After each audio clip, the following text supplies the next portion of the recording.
So here's a question for you. What could possibly connect U.S. immigration policy with military strategy in the Middle East? It sounds like two totally different worlds, right?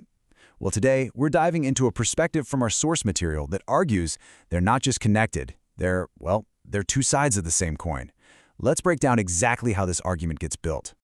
All right, so here's our game plan. We're going to follow the logic step by step.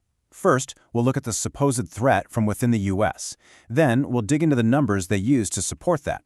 After that, we'll see how they point a finger at a foreign head of the snake, connect that back home, and finally, see how it all comes together in a very particular take on America First policy.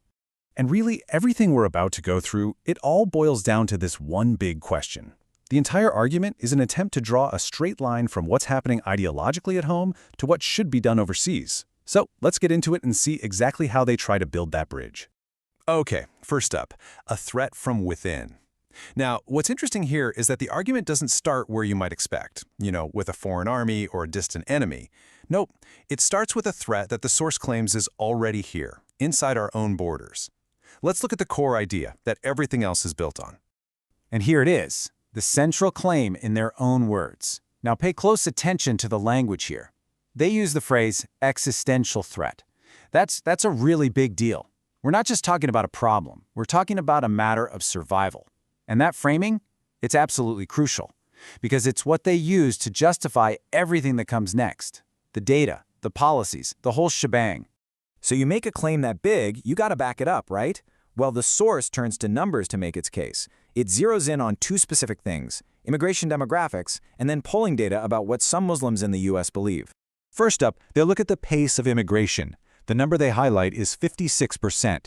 They claim that's the slice of the total Muslim immigrant population in the U.S. that has arrived since the year 2000. So the argument is that this isn't just a slow trickle, it's a significant influx that they say happened pretty quickly, under both parties. Then the source kind of zooms in on the makeup of the community itself. And if you look at their data here, you see that a huge chunk, 63%, are immigrants. Add in their kids, and you're talking about the vast majority. The point they're making with this is that ideologies from their home countries could have a really big influence. And you got to remember this point, because it's a key building block for where they're going next. All right, so after talking demographics, the argument shifts gears and moves into ideology. And to do that, they pull out some polling data. You'll notice they're citing a few different polls here. Some are more recent, but one is from way back in 2007. The whole idea is to use these specific numbers to argue that a slice of the U.S. Muslim population holds views that they see as a direct threat. Okay, so at this point, the source has laid out what it considers to be a domestic issue.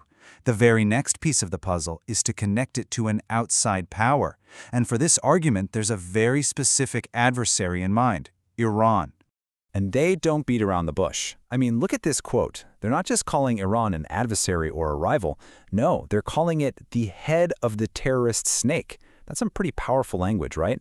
It's framing Iran as the main source, the one ultimately responsible for a global threat that, in their view, makes its way right back here to the U.S.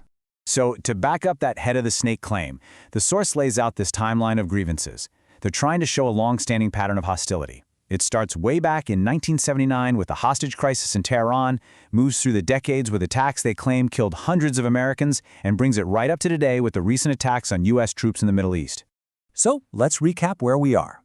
We've got a supposed domestic threat, and we've got a foreign enemy.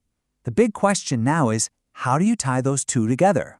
I mean, how are events happening in Iran actually connected to security right here at home? That's the link they have to make next. Well, to make that connection, the source uses a pretty down-to-earth analogy. Think about fire ants in your backyard. You can stomp on the ones you see all day long. That's the domestic threat. But according to this analogy, you'll never really get rid of them because the main nest, the source of all the ants, is over in your neighbor's yard. And that neighbor's yard, that's Iran. And that little story, right there, gets us to the absolute heart of their strategic argument. It's this: you cannot separate domestic security from foreign policy. They're linked. In this worldview, there's just no way to solve the problem at home until you deal with the source of the problem abroad. Okay, so this whole line of thinking, that you have to go abroad to protect the homeland, leads directly into a really fascinating and pretty heated debate.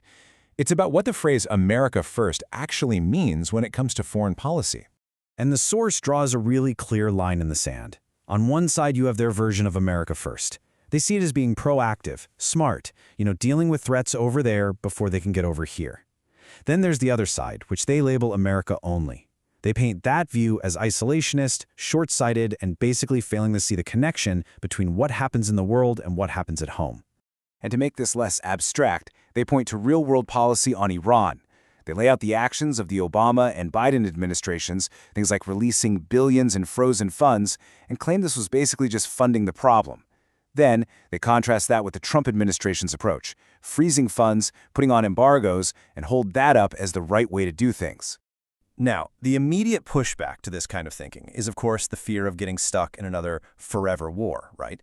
The source anticipates this. They argue that what they're calling for isn't some massive, years-long occupation.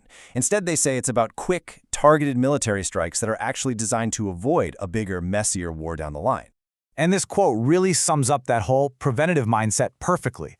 I don't want to wait until our homeland is attacked again. See, for the source, the goal isn't to start a war, it's to stop one from happening here. The whole argument is that being reactive, just waiting for an attack, is a losing strategy. You have to use military force abroad to take out threats before they can ever reach you. All right, so let's quickly recap the 4 big pillars holding this whole argument up. 1. It starts by claiming there's a threat growing inside the U.S. linked to immigration and ideology. 2. It points the finger at Iran as the main sponsor of this threat. 3. It argues that you can't separate domestic security from foreign policy. And 4. It concludes that the only answer is an America First policy that isn't afraid to intervene abroad. And all of that brings us to a final, pretty big question to think about.